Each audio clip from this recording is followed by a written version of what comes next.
Olá, boa noite. Estamos de volta com mais uma live do canal Era do Avatar. Hoje num horário diferente do habitual, por conta de que o, o, o dia de São Francisco foi dia 4 e nós não tivemos a agenda do Alexandre para fazer essa live durante a semana. Então marcamos para hoje. Eu espero que as pessoas estejam conosco e possam ver o vídeo depois disso. Nós abrimos com essa breve apresentação, muito bonita, por sinal, e para dar em seguida dar início à live. Eu quero convidar todos que curtam o conteúdo, compartilhem, se inscrevam no canal, isso é muito importante. Agora, por favor, não se esqueçam de inscrever, as pessoas entram, ficam prestando atenção na live e não se inscrevem, e não curtem, e a quantidade de likes é muito pequena, então eu peço que curtam o conteúdo. Seguindo a nossa linha universalista, esta é mais uma live que atende a essa nossa perspectiva. Uma live sobre um santo católico, mas que ele extrapola as paredes da igreja, né? Porque ele é reverenciado por pessoas de várias religiões, pela obra dele, pelo trabalho dele.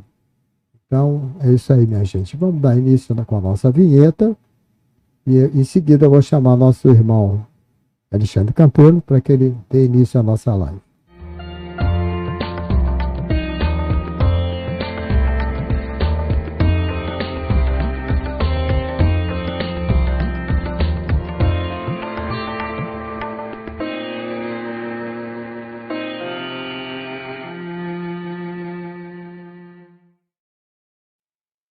Estão conosco aqui a Guacira Lígia, a Patrícia de Aguiar, a Júlia Meríssima, a Isabel e a Laísa, que é a chat é do nosso irmão Alexandre aí.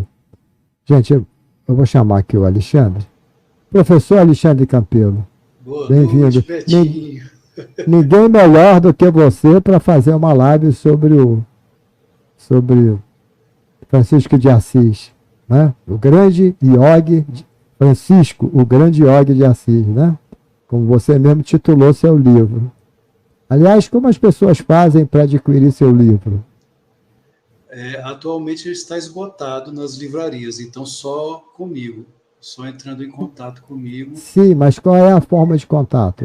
Pelo WhatsApp, é o DDD 61. 61. É o 993461991. Chega autografado, né? É esse que está aí na estante do Betinho.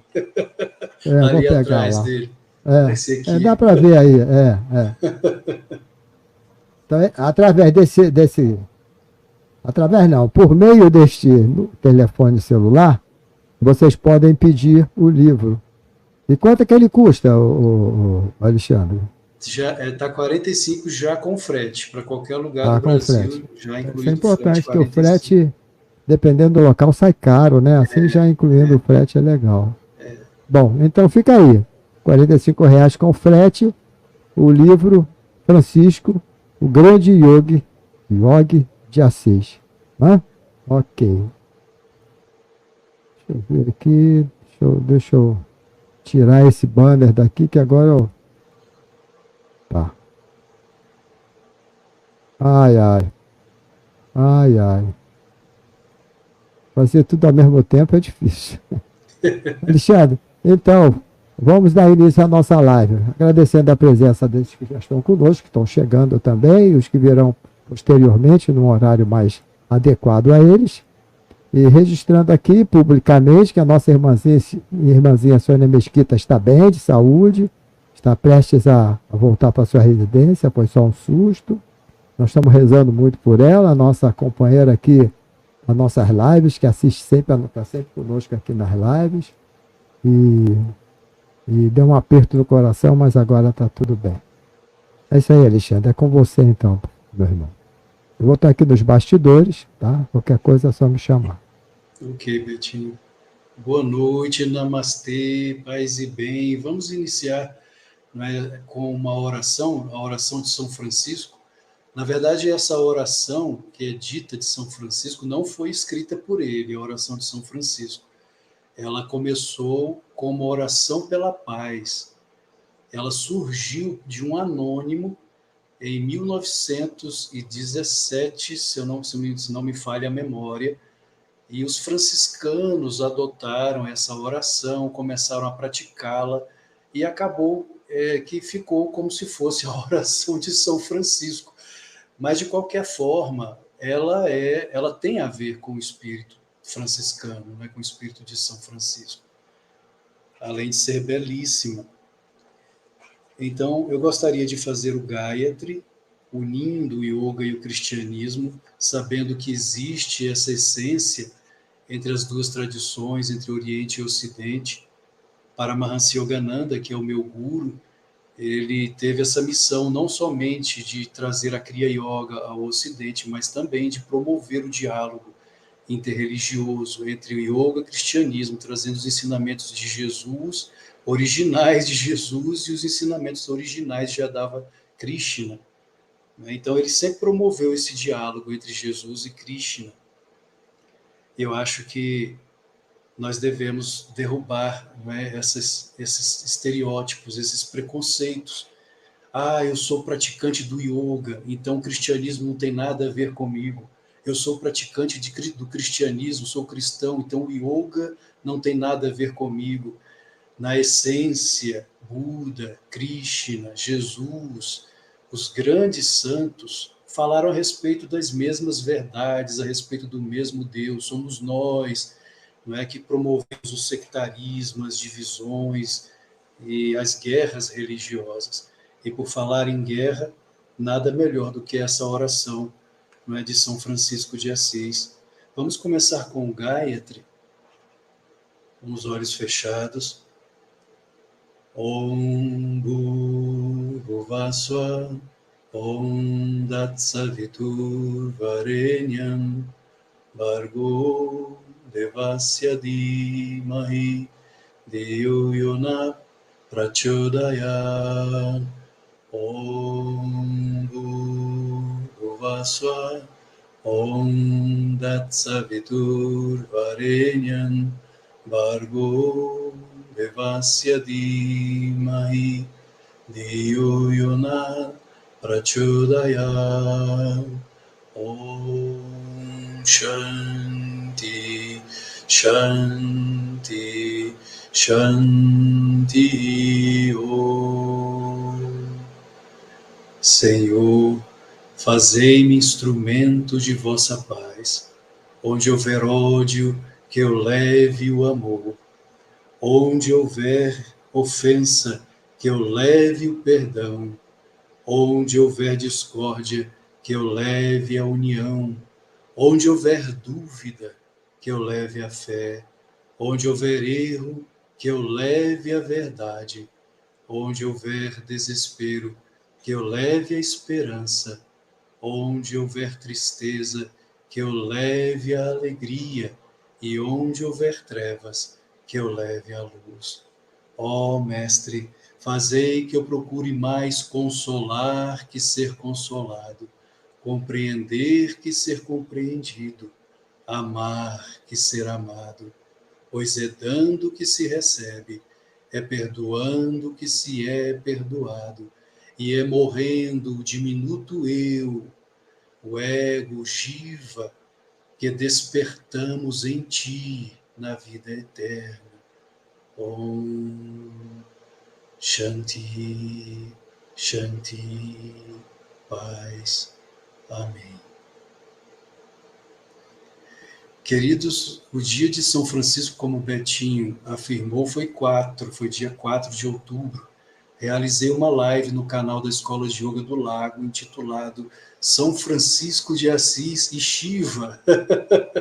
Qual a relação entre São Francisco e Shiva? Não é o Senhor Shiva, que é a terceira pessoa da Trimurti. Nós temos Brahma, Vishnu e Shiva, o Pai, o Filho e o Espírito Santo, fazendo uma analogia com o cristianismo. E Shiva é o destruidor da ilusão, é o destruidor de Maya, de todo o mal que existe na Terra. E é um renunciante, não é um Digambara. Digambara é aquele que é vestido de céu, como foi São Francisco. São Francisco foi um digâmbara ocidental, um digâmbara cristão, vestido de céu, aquele que se despojou de todos os bens materiais, não porque gostava de sofrer, não que fosse um masoquista, mas por amor a Deus. Ele nasceu em uma família abastada, uma família rica, e em um determinado momento em que ele vai para a guerra, não é, o seu maior desejo era ser o cavaleiro, era fazer parte da nobreza, e na guerra ele descobre a carnificina, ele cai prisioneiro, em verdade, ele permanece prisioneiro por algum tempo em Perugia, pelo exército inimigo, ele e seus amigos. E algo interessante que os biógrafos falam a respeito desse período, né, da prisão de São Francisco, ele não, e por momento algum, ele se entristeceu. É uma das coisas que os biógrafos afirmam, e os amigos que estavam com ele na prisão não compreendiam. Como assim, Francisco? Que alegria é essa em você? Nós estamos presos e você está feliz. Intuitivamente, ele sabia quem ele era, ele tinha conhecimento, isso sou eu que estou afirmando como estudioso da vida dele, não conheço nenhum biógrafo que tenha falado isso. Quem está falando sou eu, de que intuitivamente ele sabia de tudo, assim como Jesus sabia que um dia, inclusive, seria crucificado, e por isso, no Horto das Oliveiras, né, quando ele suou sangue, ele afirmou: Pai, afasta de mim este cálice, ou seja, totalmente onisciente, ele sabia de tudo. Francisco também sabia. Francisco de Assis não foi um homem comum, não foi um santo comum. Ele foi, na minha opinião, mais uma vez aqui, é a opinião do professor Alexandre, na minha opinião, São Francisco de Assis foi um Kanda avatar, ou seja, uma encarnação parcial de Deus. Existem os Purna avatares. Jesus foi um Purna, Krishna foi um Purna, Buda foi um Purna avatar, encarnações totais. Na minha opinião, na minha humilde opinião, Francisco foi um Kanda. Por quê? O nascimento de Francisco não foi comum. A vida de Francisco, de São Francisco, não foi comum. São Francisco de Assis foi aclamado pela própria Igreja Católica de um Cristo redivivo. Tamanha estatura espiritual de São Francisco. Não foi realmente um santo comum. Eu gostaria de colocar aqui novamente o vídeo, Betinho, para mostrar a vocês o local onde São Francisco nasceu. Você pode autorizar o vídeo, Betinho, por favor?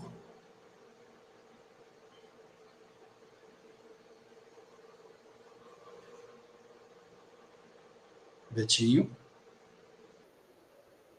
Isso. Deixa eu só voltar aqui. Essa imagem aqui de São Francisco é uma pintura, né, uma iconografia de uma estátua real que existe quando estamos subindo lá para São Damião. Eu vou repetir algumas coisas da palestra, da live, que foi realizada na quarta-feira no canal Escolas de Yoga do Lago. Vocês podem conferir depois lá no canal Escola de Yoga do Lago. Algumas coisas eu vou repetir, outras estou trazendo um conteúdo novo para a live de hoje.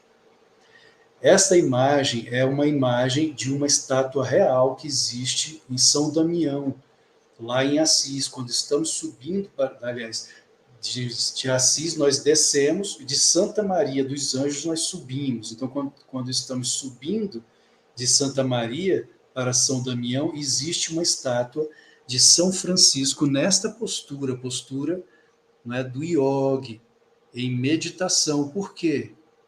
Demonstrando que Francisco de Assis foi um Raja Yogi. Ele tinha conhecimento intuitivo do yoga. Não que ele usasse a palavra yoga. Certa vez eu fui entrevistado por um canal aqui em Brasília, da TV Suprem, pelo irmão Marcelo Barros, sobre o meu livro, Francisco Grande Yogi de Assis, e ele me perguntou: Alexandre, Francisco foi um católico, um cristão católico, né, de uma tradição católica, como você afirma em seu livro que ele é um yogi, não é um grande yogi? E eu respondi a ele, irmão, o fato de Francisco ser cristão, católico, não impede que ele intuitivamente praticasse o yoga, porque o yoga é universal, é o Sanatana Dharma. Se uma dona de casa, não é, em sua residência, em seu lar, fabrica o pão para a sua família com todo amor, ela é menos, podemos afirmar que ela é menos padeira que o padeiro lá da panificadora? E ele disse, não. Então, a mesma coisa São Francisco, ele não precisava conhecer a palavra yoga para ser um yogi. A partir do momento em que ele, como vemos na estátua lá em São Damião, nesta postura do yogi, com a coluna ereta, queixo na horizontal, sentado na postura de Padmasana, né, a postura do lótus, olhando para o horizonte, a postura do yogi, praticando Raja Yoga, contemplação, para nós é um yogi. E não só isso, no bosque de São Francisco, que fica ao lado da Basílica de São Francisco, existe um sino com 4 pilares. Cada um desses pilares existe lá um símbolo. Um é a cruz, representando o cristianismo. Depois nós temos o símbolo do Om, não é, que parece o número 3. Que símbolo é esse? Do yoga. Está lá, no bosque de São Francisco. Existe a roda do budismo também, no Ehrenberg Cárcere, como veremos mais à frente, nas imagens, existe a estátua do Pai Seráfico, com um círculo de fogo em volta de Francisco. No topo, veremos mais à frente, eu vou mostrar a vocês, a cruz, mais uma vez representando o cristianismo, ao lado direito ou esquerdo, agora não estou certo, novamente ali o símbolo do Om, né, representando o yoga, a roda do budismo, a estrela do judaísmo, a meia-lua do islamismo, das 5 grandes tradições religiosas mundiais, na estátua de São Francisco como Pai Seráfico. Quem colocou essa estátua ali? Quem mandou fazer essa estátua? Os franciscanos, obviamente. Por quê? Porque Francisco de Assis foi um santo eclético e verdade. Todo aquele que conheceu a Deus, que dialogou com Deus face a face, não pode de forma alguma ser sectarista. Esse é a grande verdade. Se São Francisco de Assis foi eclético, todos os santos, autênticos santos da cristandade, ou do yoga, ou do budismo, ou do sufismo, ou de qualquer outra tradição, se é de fato um homem ou uma mulher que dialogou face a face com Deus, que viu a Deus, então não pode ser sectarista, não tem como ser sectarista. Por quê? Porque Deus não pode ser enclausurado em uma redoma de preconceito, de estereótipo, como sempre costumo dizer. Ele é o infinito e manifestado, que se manifesta de diferentes formas, em diferentes tradições e épocas. Como dizia Paramahansa Yogananda, ele se congela na forma que o devoto mais adora. Para o cristão, ele virá como Cristo Jesus. Para o budista, ele vem como Buda. Para o yogi, ele vem como Yogananda, como Satya Sai Baba. Depende da devoção, depende do amor do devoto. Ele se manifesta como devoto, mais o adora, mais o reverencia.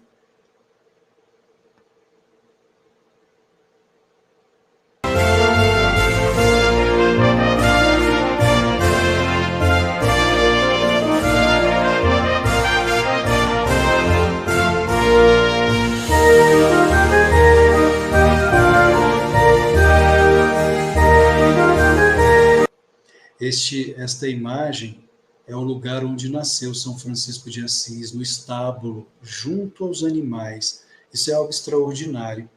É uma das coisas que falo no livro Francisco, Grande Yogi de Assis, que nos vem o pensamento, se Francisco nasceu no estábulo, junto aos animais, de forma semelhante a Jesus.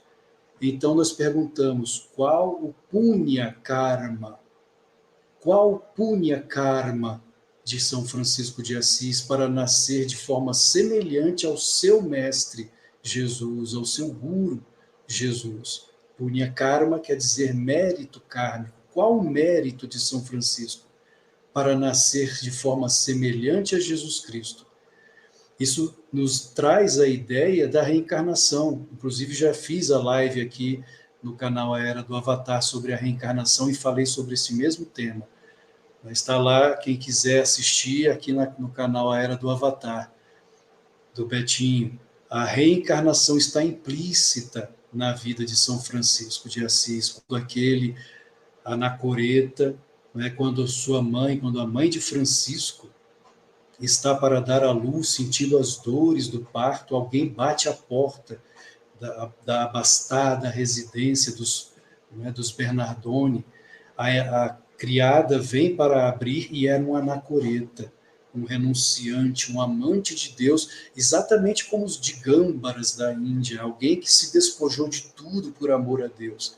Ele bate a porta e diz à criada, fale à mulher que está para dar à luz que esta criança, deve nascer no lugar mais simplório da abastada residência, ou seja, no lugar mais simples. E ela, muito provavelmente, sendo uma mulher santa, Dona Pica Bernardoni, ela obedece à voz daquele anacoreta, então ela pede ajuda aos criados e é levada para o estábulo. E ali, neste lugar, que hoje é uma pequena capelinha, quando vamos a Assis, está lá até hoje, é uma capela, fica próxima à casa onde Francisco viveu, está lá essa capelinha, e antes era um estábulo, né, o lugar onde ficavam os cavalos, o lugar mais simples da rica residência. Foi lá que Francisco nasceu, de forma semelhante a Jesus Cristo. Não foi uma alma pequena. Para nascer como Jesus, tem de ser um gigante espiritual. São Francisco de Assis foi um gigante, um gigante.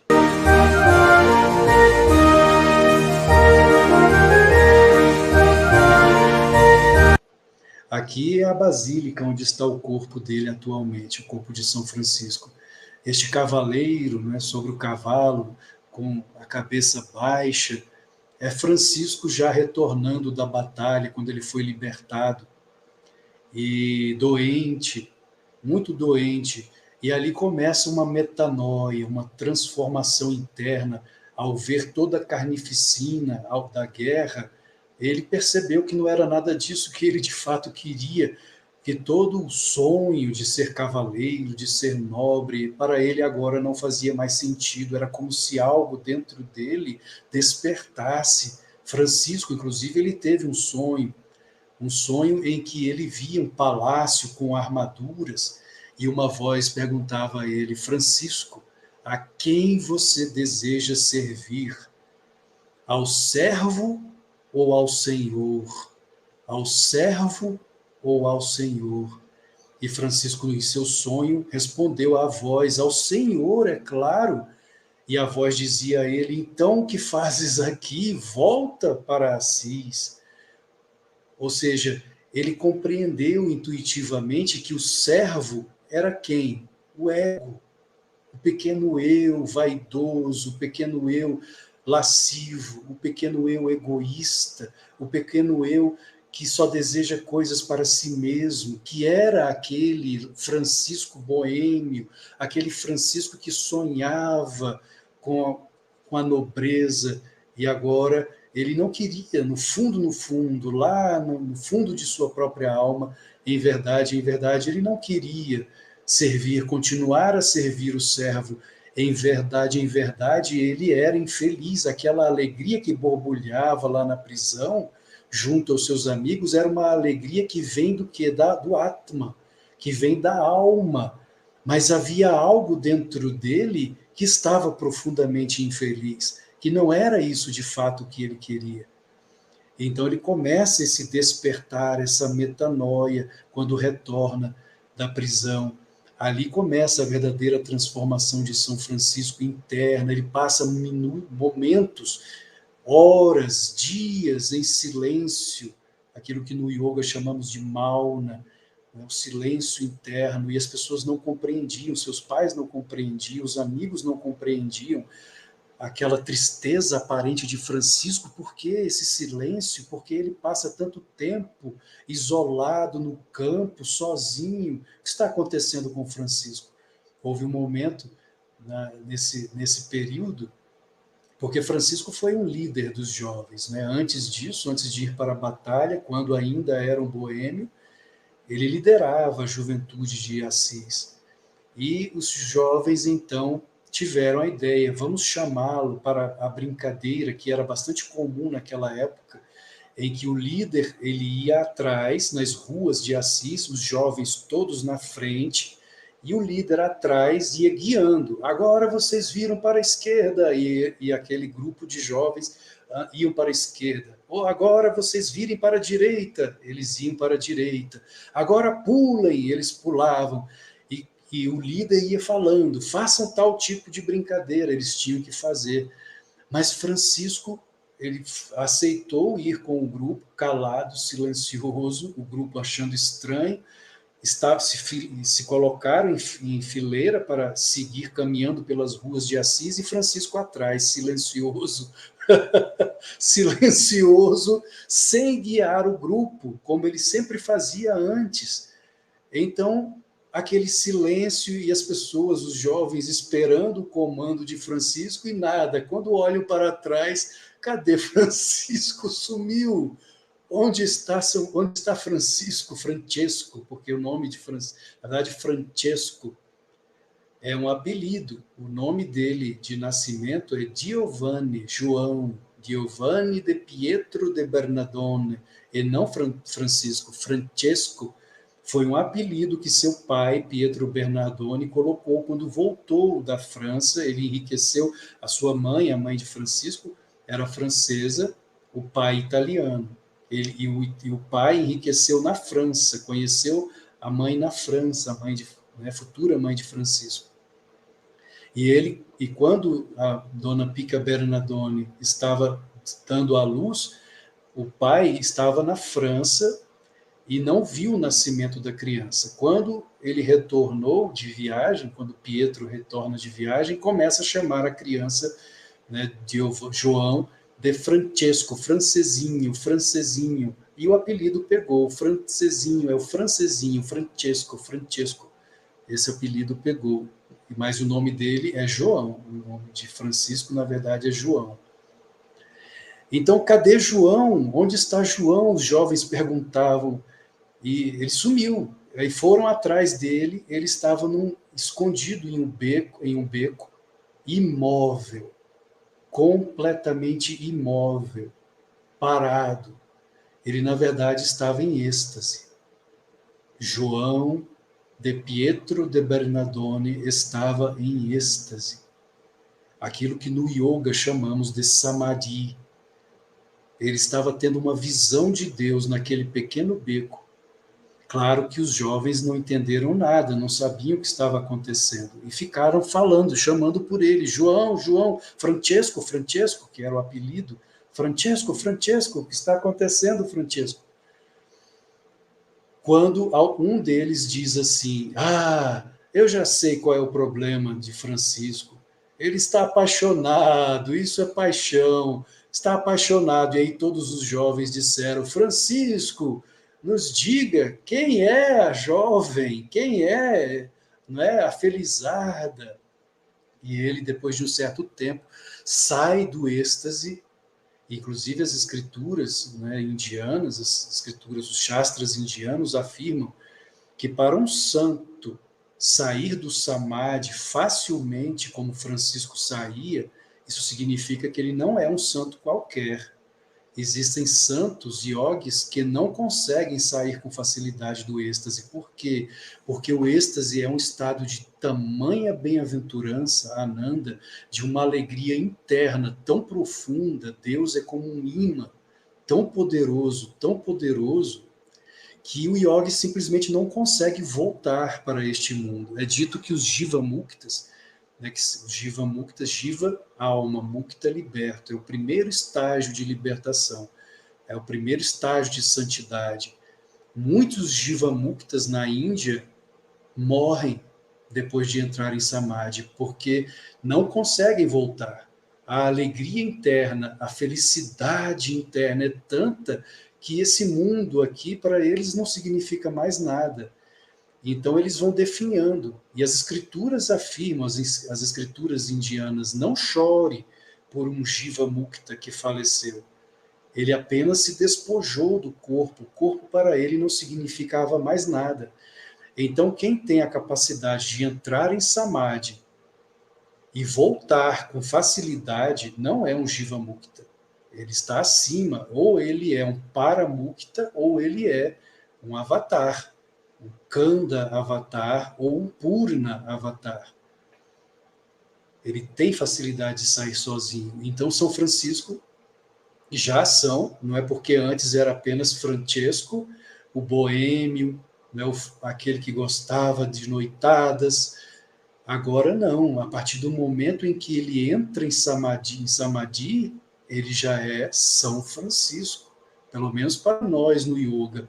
Entrou em Samadhi, teve a visão de Deus, já é um santo, já é um santo. Tem a facilidade de sair do Samadhi, então é mais do que santo, já é alguém que está em uma estatura superior ao Jivamukta. E ele então sai do êxtase, não é? Os jovens queriam saber quem era a Felizarda, e ele diz, sim, estou apaixonado. Quem, Francisco? Quem, Francisco? E ele responde, a dama pobreza. A dama pobreza. Para a frustração dos jovens, a dama pobreza. É por ela que estou apaixonado. Ele viu internamente, em verdade, essa foi a grande missão de São Francisco, resgatar a igreja que estava em ruínas. Em uma de suas visões de Jesus, a primeira visão que ele teve de Jesus, na igreja de São Damião, nessa mesma igreja que falei há pouco, a igreja toda em ruínas, e ali ainda havia um crucifixo, né? É um crucifixo bizantino, que estava lá, chamado de crucifixo de São Damião. E ele sozinho nessa igrejinha, ele teve a visão de Jesus. Jesus apareceu a ele e disse a ele, Francisco, veja a minha igreja, está em ruínas, vá e a reconstrói. A princípio, Francisco não compreendeu o que Jesus quis dizer. Ele achou que era para reconstruir aquela pequena igrejinha de pedra. Mas, na verdade, o que Jesus pediu a ele era que reconstruísse a igreja espiritual, porque naquela época estava tomada por um clero que vivia no luxo, que vivia na ganância, que vivia na luxúria de fato, e que havia se esquecido completamente de Deus. Quando ele esteve no Vaticano, ele foi humilde, não era dobrar os joelhos diante do Papa Inocêncio III, o Papa somente o recebeu porque ele era todo maltrapilho, descalço, e eles naquele luxo não receberiam. Na verdade, Francisco não foi o único anacoreta, como eu disse, no nascimento dele haviam outros anacoretas, que viviam, homens santos, mas não com a estatura de Francisco. E o Papa Inocêncio III teve um sonho, um dia antes da visita de São Francisco. E nesse sonho, o Papa viu um pequeno homem franzino, pequenino, maltrapilho, descalço, segurando com um de seus ombros, aí sozinho, a igreja de São João de Latrão, sozinho. E o Papa então ficou impressionado com aquela visão, com aquele sonho. E quando viu Francisco no Vaticano, ele percebeu que era o mesmo homem do sonho, que era a mesma pessoa do sonho. Por isso ele o recebeu. Por isso ele abriu as portas e o abençoou, e abençoou a ordem franciscana que estava nascendo ali oficialmente naquele momento. Apesar disso, a igreja, muitos sacerdotes continuavam atacando e maldizendo a Francisco e aos irmãos menores por viverem, não é, no ermo, por viverem de forma muito simples, que a igreja não queria aquela simplicidade toda.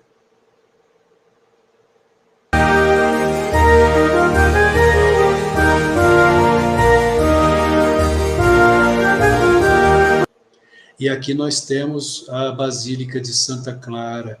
Santa Clara, quando também nasceu de forma um pouco semelhante a Francisco, porque está implícita também a ideia de reencarnação.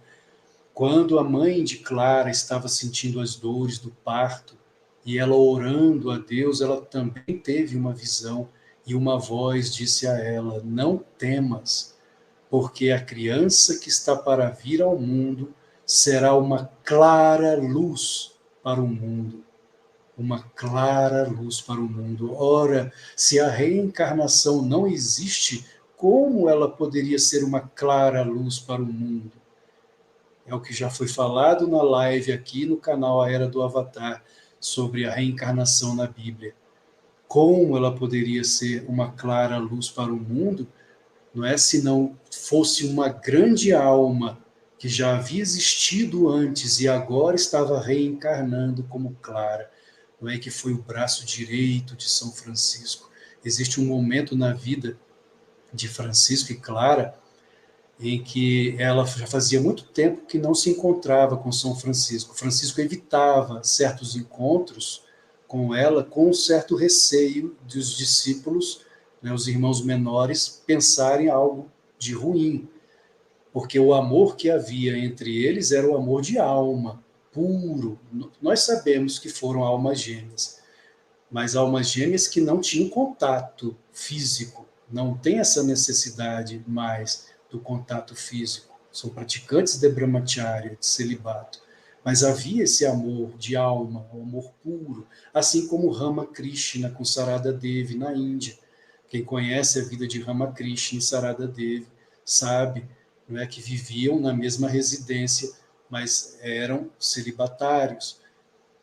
E então Francisco evitava esse contato com Clara, e ela certa vez pediu aos irmãos menores que pedissem a Francisco: faz muito tempo que eu não o vejo, gostaria de me encontrar, não é, com os irmãos. E Francisco então aceitou. Isso ocorreu na Porciúncula. A Porciúncula quer dizer uma pequena porção de alguma coisa. Era uma igrejinha pequenina, uma das 3 igrejas que Francisco reconstruiu.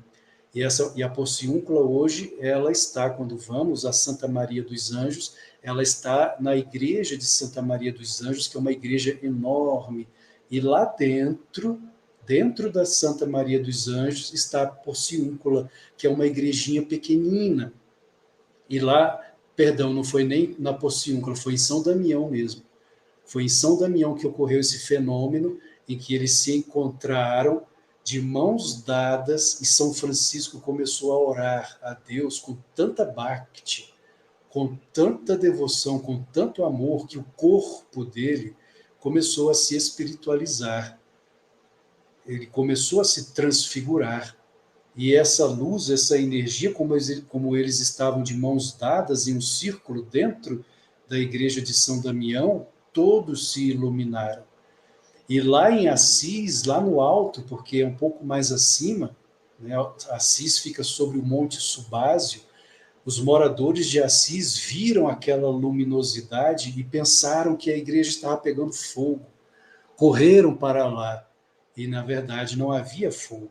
O que havia era aquele pequeno grupo de irmãos e irmãs franciscanos e clarissas de mãos dadas em chamas de amor por Deus, de amor por Deus. Isso é o que no yoga chamamos de Tivra Samvega. É um amor tão poderoso, tão profundo, em que os sentidos se recolhem em Pratyahara e o corpo se ilumina, que foi o que ocorreu com Jesus também no Monte da Transfiguração. Muitos discípulos de Yogananda relataram ver esse fenômeno ocorrer com ele em plenos Estados Unidos da América. O irmão Ananda Moy, certa vez, disse que ouviu a voz de Yogananda chamando por ele. Eles estavam no deserto de Mojave, nos Estados Unidos, e ele foi atender ao mestre. E o mestre estava dentro da residência, quando ele veio caminhando em direção ao irmão Ananda Moy. E o Ananda Moy disse que então o corpo do mestre começou a se espiritualizar de tal forma que era uma bola de luz. Ele não via mais a forma física de Yogananda, apenas luz. Esse mesmo fenômeno ocorreu também com o irmão Bimalananda. O primeiro foi com Ananda Moy, ocorreu também com Bimalananda. Ele também viu Yogananda transfigurado. Ocorreu com outros discípulos, não me recordo agora o nome, mas são fenômenos que ocorrem em que as células se tornam tão espiritualizadas que o corpo, de fato, se ilumina. Claro que para ter essa visão não é qualquer um, porque é dito pelos mestres que o corpo aquece, é um calor muito intenso. E se alguém se aproxima do momento da transfiguração, existe um nome, um termo para o yoga sobre esse fenômeno.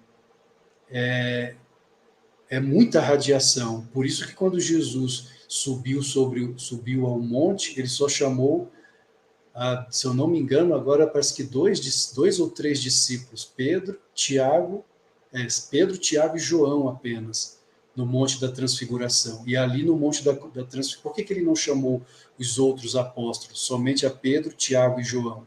Porque somente Pedro, Tiago e João estavam preparados para aquele fenômeno. E ali no monte apareceram, ao lado de Jesus, Moisés e Elias, no Monte da Transfiguração. Aqui na Basílica de Santa Clara, o corpo incorruptível de Clara está lá. Quando entramos, claro que com o passar dos séculos, o corpo se escureceu, não é? Está escuro, mas incorruptível, de Santa Clara.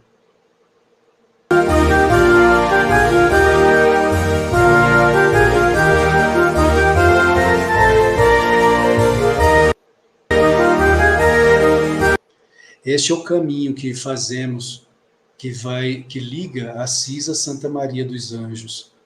Nós vamos subindo de Santa Maria dos Anjos até Assis, ou de Assis descendo até Santa Maria dos Anjos, cantando, conversando, contando a vida de São Francisco em oração, cantando mantras. É algo maravilhoso, e sabendo que esse muito provavelmente foi um dos caminhos que Francisco e os irmãozinhos utilizavam, né, para ligar Santa Maria dos Anjos e Assis, lá no Monte Subásio.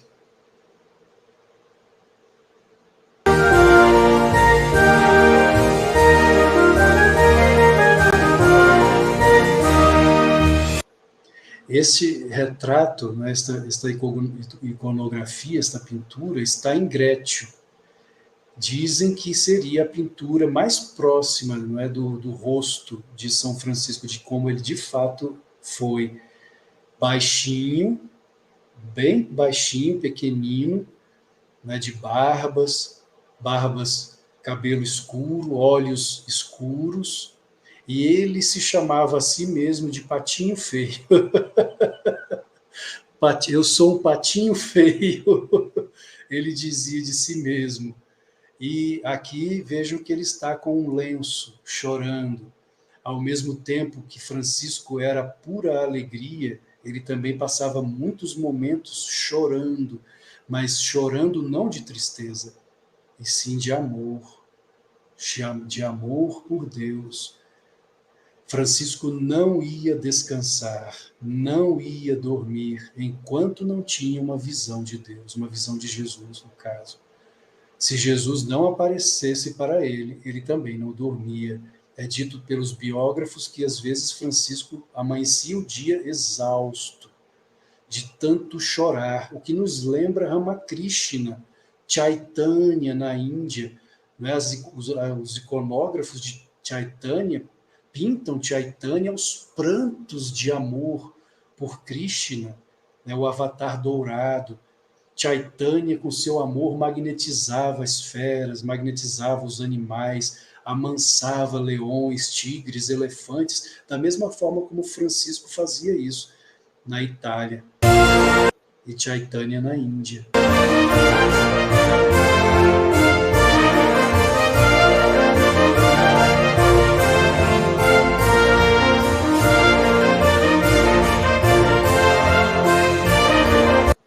Essa é a estátua que falei do Pai Seráfico, que está no Eremo del Carcere, que é outro lugar. Na verdade, Francisco ele meditava no alto das montanhas, meditava. Essa é a palavra correta, Raja Yoga.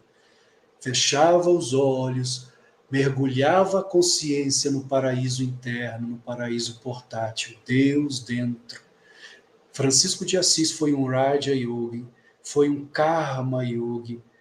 Acho que talvez ele só não foi um Gyani Yogi no sentido, não é, profundo da palavra, porque como ele mesmo dizia, não sou um homem de letras, não me interesso, não é, por leituras, tudo que eu quero é amar a Deus, um bhakta do coração, um verdadeiro amante de Deus. Karma Yogi porque servia aos leprosos, banhava os leprosos, via Cristo sofrendo no corpo dos leprosos. Então, Karma Yogi. Bhakti, porque era o homem feito oração, o tempo todo pronunciando, não é, o que no yoga chamamos de Pranava-japa, a prática da presença de Deus no cristianismo. E o seu Pranava-japa, sua oração jaculatória era meu Senhor e meu tudo. Ele não parava de repetir isso, meu Senhor e meu tudo, no fundo da alma, no fundo do coração. Certa vez, um de seus amigos, Bernardo de Quintanvale, que foi um dos grandes amigos de Francisco e depois se tornou um dos maiores discípulos, um homem rico, chamou Francisco, quando Francisco ainda estava nos seus primeiros momentos de despertar. Bernardo chamou Francisco para passar uma noite em sua casa, em sua residência, e Francisco não dormiu. Bernardo ficou observando aquilo, porque Bernardo conhecia Francisco como um boêmio, como alguém que gostava das coisas do mundo, e de repente Francisco se transformou em um homem santo, um louco por Deus, e Francisco passou a noite inteira de joelhos, afirmando meu Senhor e meu tudo, meu Senhor e meu tudo, meu Senhor e meu tudo, em prantos de amor, em prantos de amor. Aquilo tocou de tal forma, transformou Bernardo. No dia seguinte, Bernardo pediu para que o aceitasse como seu discípulo. Então, nessa estátua, mais à frente fica mais claro aqui,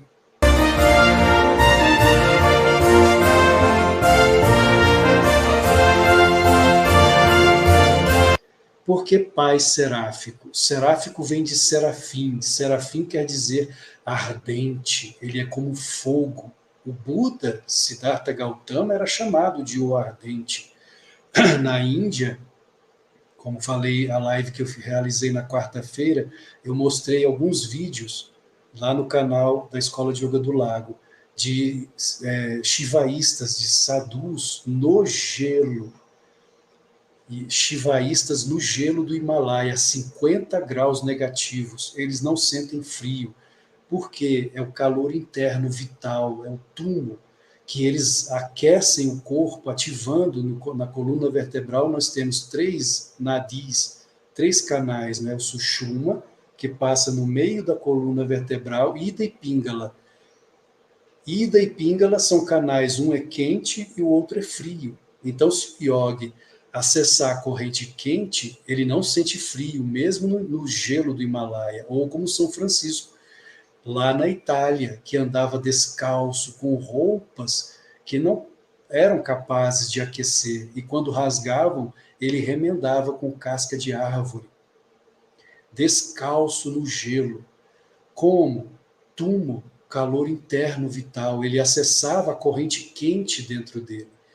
O mesmo nós podemos fazer em lugares quentes, acessamos a corrente fria, o corpo esfria. A corrente quente, o corpo esquenta. Era o que Francisco fazia. E vemos aqui, nessa esfera de fogo do Pai Seráfico, os símbolos das 5 grandes religiões. Eu espero que vocês consigam ver em casa. No topo, lá na cabeça de Francisco, a cruz, representando o cristianismo, não é porque o seu mestre é Jesus. Então ele é um cristão, mas era um cristão que reverenciava as outras religiões. Ao lado, do meu lado aqui é do lado direito, parece o número 3, não é? Do Om, que é o símbolo do quê? Do yoga. Está ali o símbolo do yoga na estátua de São Francisco.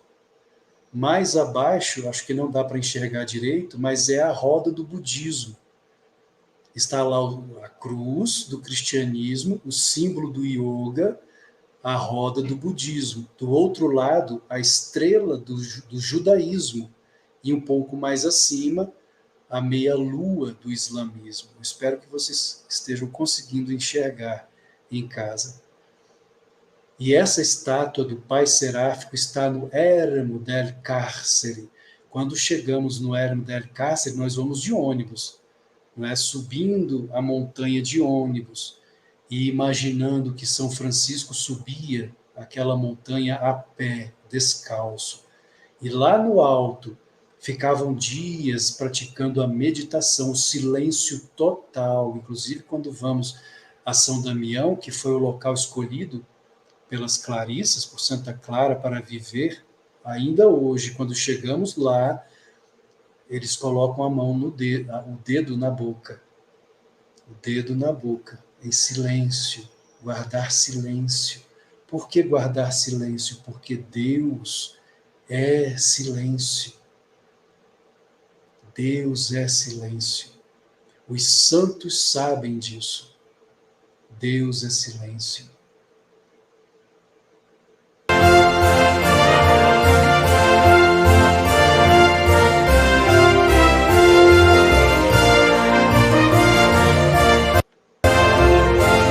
Aqui é a imagem de São Francisco com o irmão Leão.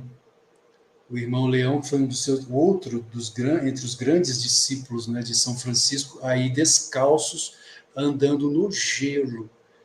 E aqui eles estão caminhando de Perugia a Santa Maria dos Anjos no gelo. Não sentiam frio, túmulo, calor interno, não é vital.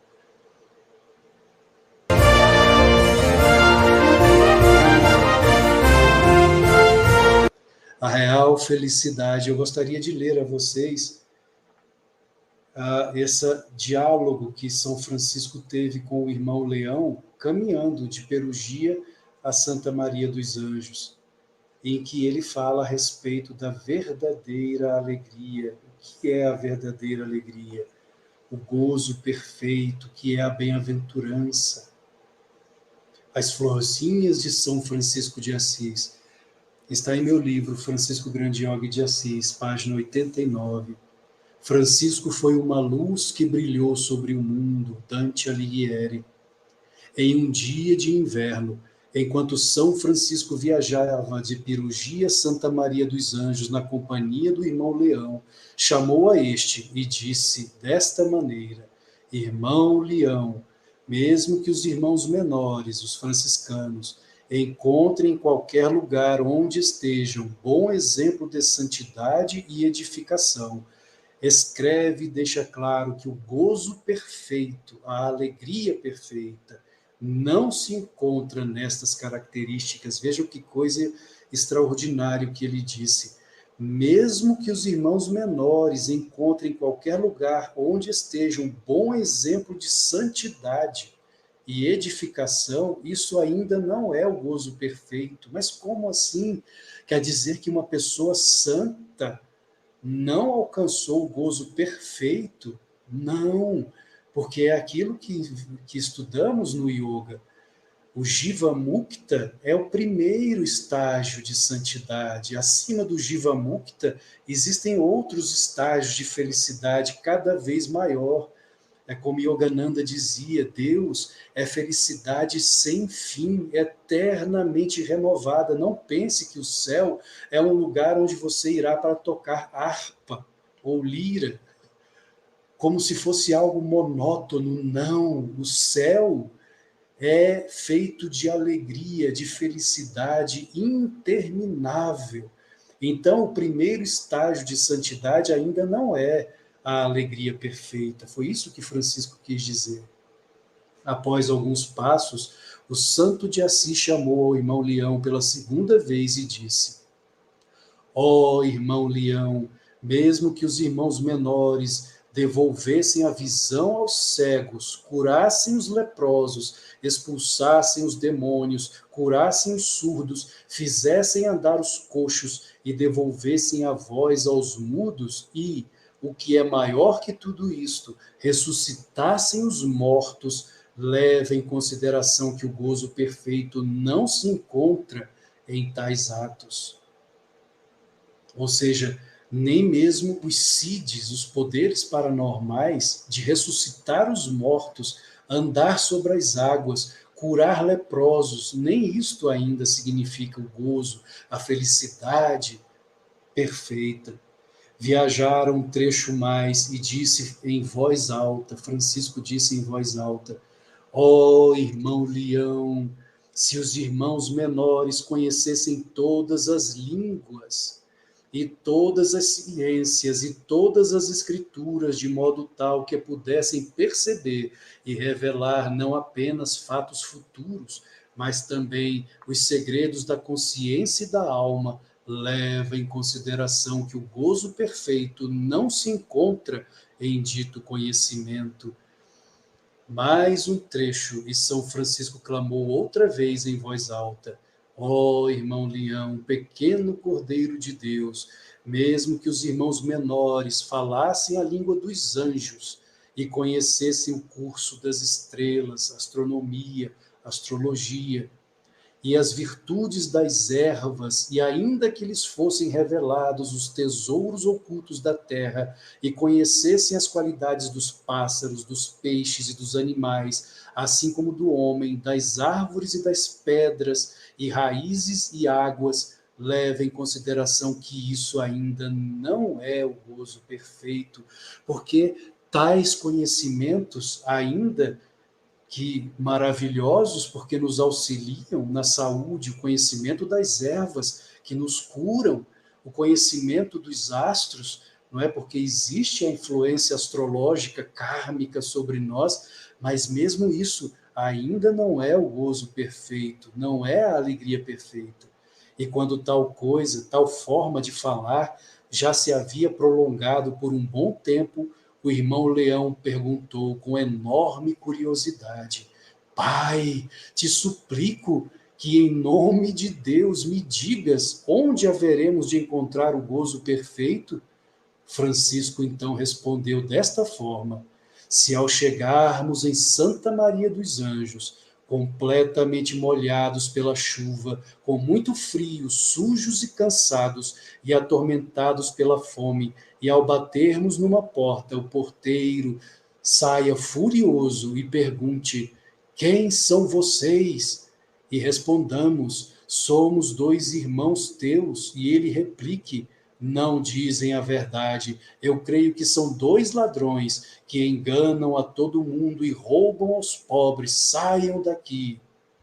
E o porteiro não nos abra a porta e nos faça permanecer do lado de fora, mortos de fome e frio por toda a noite, em meio à chuva e à neve. E então, se suportarmos com paciência tal crueldade, esse maltrato, sem nos queixarmos nem murmurarmos, e crendo com humildade e caridade que o porteiro, em verdade, nos conhece e que é Deus quem o impulsiona a nos lançar insultos, ó irmão Leão, ali se encontra o gozo perfeito.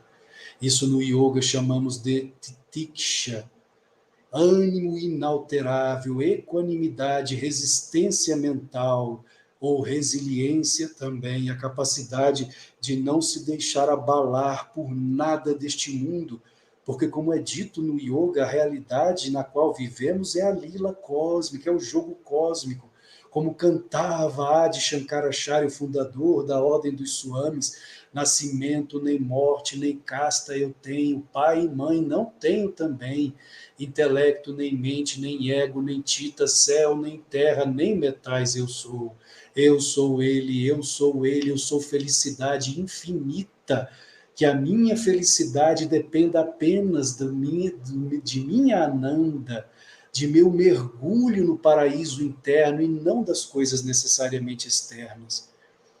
Essa é a felicidade perfeita da qual Francisco fala ao irmão Leão, continuando, e se obrigados pela fome e pelo frio, golpearmos uma vez mais, rogando com lágrimas nos olhos, que nos abra a porta por amor de Deus e que só nos deixe entrar, ele, mais insolente que nunca, grite: estes são canalhas desavergonhados, lhes pagarei como merecem. E então venha até nós com um galho de árvore e nos lance sobre o solo e nos faça rolar pela neve, e com o galho de árvore quebre todos os ossos de nossos corpos, se suportarmos com paciência e gozo todas estas desgraças, por amor a Cristo. Escreve, ó irmão Leão, que nisto há o verdadeiro gozo, o gozo perfeito. E agora, irmão Leão, escuta a conclusão. Mas além das graças e obséquios que Cristo derrama sobre aqueles que amam, se encontra o vencer-se a si mesmo e, com boa predisposição, suportar a dor, os embates, as injúrias e o incômodo por amor a Deus. Isso é titiksha, ânimo inalterável, resistência mental. Certa vez, o doutor Lewis, que foi um dos grandes discípulos de Yogananda, viu Paramahansa Yogananda meditando sobre pedras escaldantes do meio-dia. Qualquer pessoa que se sentasse ali ao lado dele se queimaria, mas o doutor pensou, porque ele era dentista, se o mestre pode, eu também posso. E sentou-se ao lado de Yogananda e meditou ao lado de Yogananda, no calor escaldante, resistência mental. Esse é o verdadeiro caminho do yogi. Nesse sentido, Francisco de Assis foi um yogi, capaz de resistir ao calor, ao frio. Claro que estamos falando aqui não de uma pessoa comum, de um santo de uma estatura muito elevada, mas nós que estamos, não é, que somos, podemos dizer, neófitos no yoga, ainda engatinhando no yoga, ou no cristianismo, ou no budismo, seguindo a poeira dos pés de um São Francisco, devemos olhar a meta, o alvo. Onde é o meu alvo? Onde está o meu alvo? É aquele lá à frente? Então não me amedrontarei. Fortalecerei dia após dia a minha mente, a minha espiritualidade, para não me ofender com facilidade, nem mentalmente, nem fisicamente, nem em sentido algum.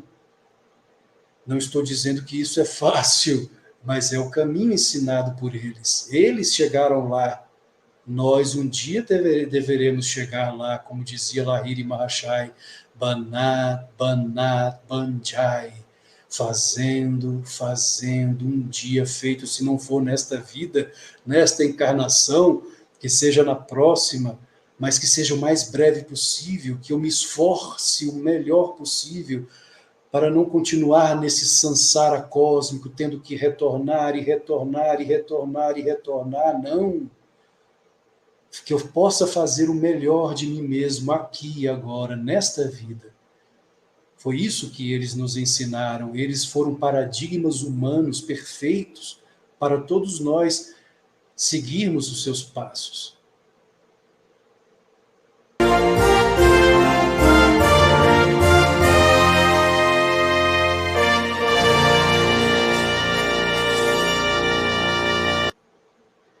O cântico das criaturas Na verdade, como falei, a oração de São Francisco não é de São Francisco, não foi escrita por ele, apesar de que quem a escreveu deveria estar, de fato, inspirado na alma, no espírito franciscano. Mas o Cântico das Criaturas, este sim, foi escrito por São Francisco, e é belíssimo, também conhecido como Cântico ao Irmão Sol. Altíssimo, onipotente, bom Senhor, teus são o louvor, a glória, a honra e toda a bênção. Só a ti, Altíssimo, são devidos, e homem algum é digno de te mencionar. Louvado sejas, meu Senhor, com todas as tuas criaturas, especialmente o Senhor, Irmão Sol, que clareia o dia e com sua luz nos alumia. E ele é belo e radiante, com grande esplendor de ti, Altíssimo, é a imagem. Louvado sejas, meu Senhor, pela irmã Lua e as estrelas que no céu formaste claras e preciosas e belas. Louvado sejas, meu Senhor, pelo irmão Vento, pelo ar ou nublado ou sereno e todo o tempo, pela qual as tuas criaturas dás sustento. Louvado sejas, meu Senhor, pela irmã Água, que é muito útil e humilde, e preciosa e casta. Louvado sejas, meu Senhor, pelo irmão Fogo, pelo qual iluminas a noite, e ele é belo, e jucundo, e vigoroso, e forte. Louvado sejas, meu Senhor, por nossa irmã, a Mãe Terra, que nos sustenta e governa, e produz frutos diversos e coloridas flores e ervas. Louvado sejas, meu Senhor, pelos que perdoam por teu amor e suportam enfermidades e tribulações. Bem-aventurados os que sustentam a paz, que por ti, Altíssimo, serão coroados. Louvado sejas, meu Senhor, por nossa irmã a morte corporal, da qual homem algum pode escapar. Ai dos que morrerem em pecado mortal, felizes os que ela achar, conformes a tua santíssima vontade, porque a morte segunda não lhes fará mal. Louvai e bendizei ao meu Senhor, e dai-lhe graças, e serve-o com grande humildade.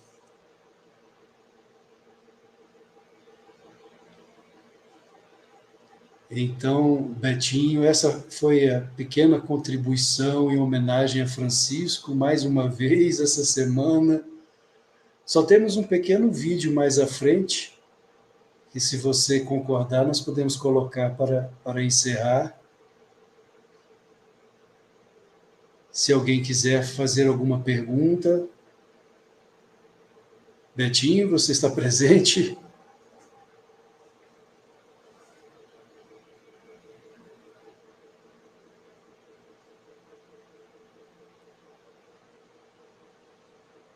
Eu vou colocar, então, aqui o vídeo, e o Betinho, então, deve entrar logo em seguida.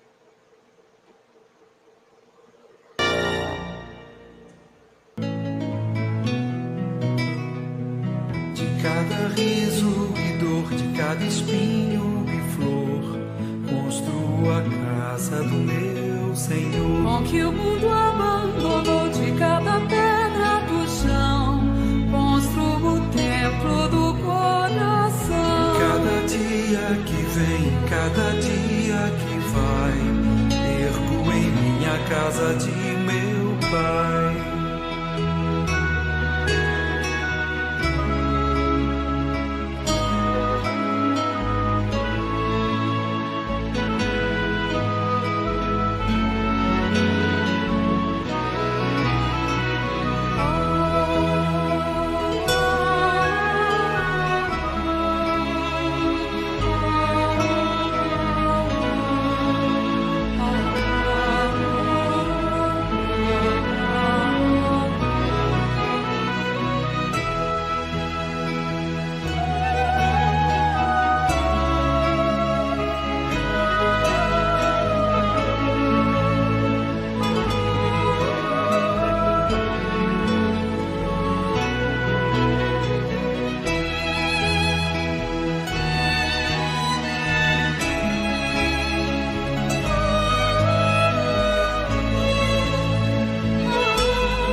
cada espinho e flor, construo a casa do meu Senhor. O que o mundo abandonou, de cada pedra do chão, construo o templo do coração. A cada dia que vem, a cada dia que vai, ergo em minha casa de meu Pai. E cada dia que vem, e cada dia que vai, ergo em minha casa de meu Pai.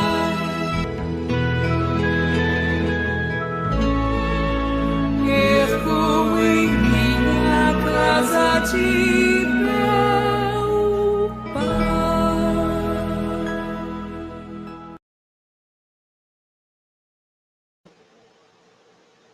É interessante essa canção, ergo em mim, dentro de mim, a casa de meu Pai. Francisco também foi o primeiro estigmatizado, né, da história da cristandade. Ô Betinho, Palmeirim, namastê, Palmeirim. Francisco foi o primeiro estigmatizado da história da cristandade.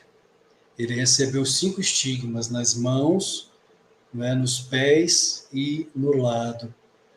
Foi numa noite de 1224. E ele já tinha a bem-aventurança de Jesus, né, do Cristo, a bem-aventurança de Deus, na verdade. Ele sentia a bem-aventurança, a alegria interna. Mas ele não queria só a alegria, ele queria sentir no corpo o que Jesus sentiu. O seu amor por Cristo era tamanho como Chaitanya por Krishna. O mesmo amor que Chaitanya sentia por Krishna na Índia, Francisco sentia por Jesus. Ele queria sentir as dores de Jesus. E então, aos prantos, chorando e pedindo a Jesus que ele passasse as mesmas dores da crucificação, ele teve a visão de um serafim, de um anjo com 6 asas. Na verdade, era Jesus crucificado, era o próprio Jesus crucificado. E ele, então, ali recebeu, como vemos no vídeo, as mãos sangrando, os pés sangrando e o lado sangrando. Ele recebeu os 5 estigmas de Jesus.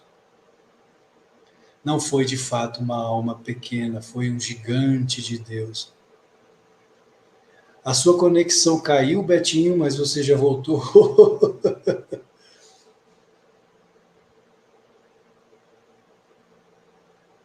Ou não voltou ainda?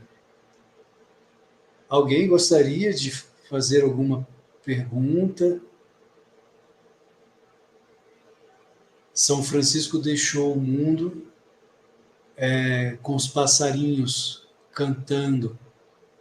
E ele disse aos irmãos menores que o enterrassem nu, porque nu ele veio ao mundo, não é? E nu ele partiria. Um Digambara, um vestido de céu, um Shiva. Na verdade, Francisco ele tem as qualidades tanto de Shiva quanto de Vishnu, não é? Porque como renunciante ele se assemelha a Shiva, um Digambara. Mas como devocional, como yogi devocional, ele se assemelha aos dualistas, né? Os Bhaktas, a Vishnu.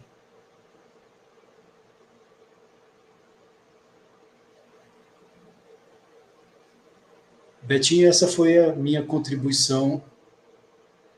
Eu peço desculpas, a minha conexão caiu, tá me ouvindo, Alexandre? Estou ouvindo. A minha conexão aqui do computador caiu, eu tive que rapidamente fazer a conexão via celular, né? E aí demorei um pouco a voltar.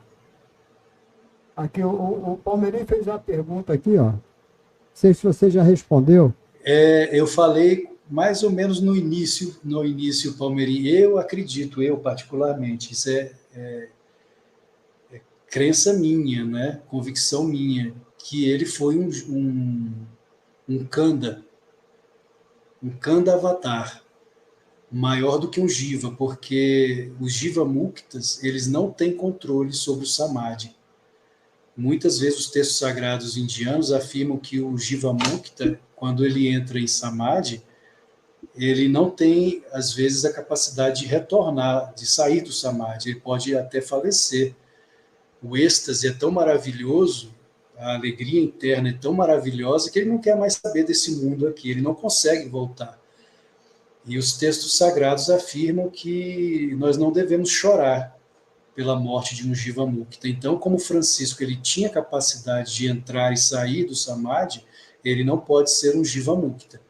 Ele está acima, um Paramukta, né, um Siddha, ou um Kanda. Eu acredito que ele foi um Kanda avatar, mas isso sou eu não sou nenhum iluminado.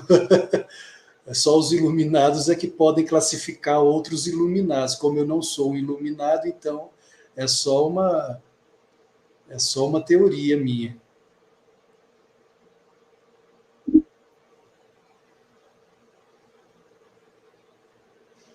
É isso aí. Vamos ver se tem outra pergunta. Aqui a Guacira falou, está ventando muito, a internet dele deve ter caído. Realmente, aqui na minha casa, é claro net, né? E quando venta muito, prejudica. E eu fui assim, incauto, que eu não coloquei logo não deixei disponível a rede do celular. Mas foi tudo bem, né? Foi tudo bem, eu acho que sim. Que para mim para, mas para você continua. Você continua transmitindo junto do StreamYard. Isso é legal. Olha só, deixa antes de você falar sobre essa live, deixa eu registrar a presença das pessoas, que depois que eu citei aqui as primeiras pessoas, entraram a Elo, que aqui está como Elo TV, que aliás é um canal maravilhoso, sabe, o Alexandre? Uma companheira nossa, a irmã nossa lá do Centro Sai Baba, ela criou um canal no YouTube em que ela bota entrevistas, cerimônias. Ela tem 9.000 inscritos, Elo TV Sai Baba. E tem muito material sobre Sai Baba e outros também, e também ajuda a divulgar aqui nosso trabalho. Sou muito grato a ela. Então entrou também a Ana Lúcia Oliveira, que também é lá do Centro Sai, nossa irmã, a Selma Barreto, a Maria Cristina Matarazzo, a Denise Maia, também, o professor Palmeirim, e são esses que entraram após o primeiro registro. Mas foi muito bom. É como eu tinha dito a você, eu acho esse horário um pouco ingrato para a gente, mas, no entanto, nós estamos com 14 pessoas conosco, que é a média normal durante a semana. Então, sem problema, foi ótimo. Então, esse vídeo vai ficar, certamente muitas pessoas verão e vão ter uma contribuição efetiva ao ver o vídeo, né? Alexandre, muito bom, muito obrigado mais uma vez por essa... Eu que agradeço, Betinho. E só para reforçar, então, para adquirir o teu livro que fala sobre esse assunto, é esse o telefone, né? 61993 461991 é o WhatsApp do Alexandre para adquirir o livro. Mostra o livro aí, Alexandre. Esse que está atrás do Francisco, Betinho ali na estante. na estante. Francisco, o grande Yogi de Assis. Está R$45 já com frete incluído. E o nosso irmão, então, disponibiliza todo esse conhecimento que ele aqui na live deu uma amostra, né? Do que está do texto do livro, que naturalmente deve ser muito mais. Todo livro é mais abrangente do que uma descrição de 1h20 minutos. Namastê. Até quinta-feira. Quinta-feira você vai estar aqui falando sobre o Evangelho Apócrifo de São Tomé, né? De Tomé, né? Isso. É isso, né? Nós não fizemos o título ainda, você tem que me mandar para a gente começar a divulgar. Quinta-feira, às 20 horas, aqui no canal Aeronavatar. E vem mais coisa aí durante outubro, coisas boas no nosso canal. Estejam atentos. Muito obrigado a todos, tenham um bom fim de semana. Namastê, Om Sairam para aqueles que são devotos de Sai Baba, que são muitos que entram aqui conosco. E até a próxima. Você ia falar uma coisa, eu te cortei, né? Não, mas... Na minha live... Não, é porque na live de quarta-feira eu esqueci de carregar o computador. E no meio da live eu tive que pedir licença para todos para poder colocar o cabo para cá. Não é nem computador, notebook. Essas coisas acontecem quando a transmissão é ao vivo, né? Ainda mais tendo um jovem ancião aqui cuidando de toda a parafernália, eu me atrapalho um pouco. Meu filho é que sabe. É isso aí, até a próxima. Até. Tchau.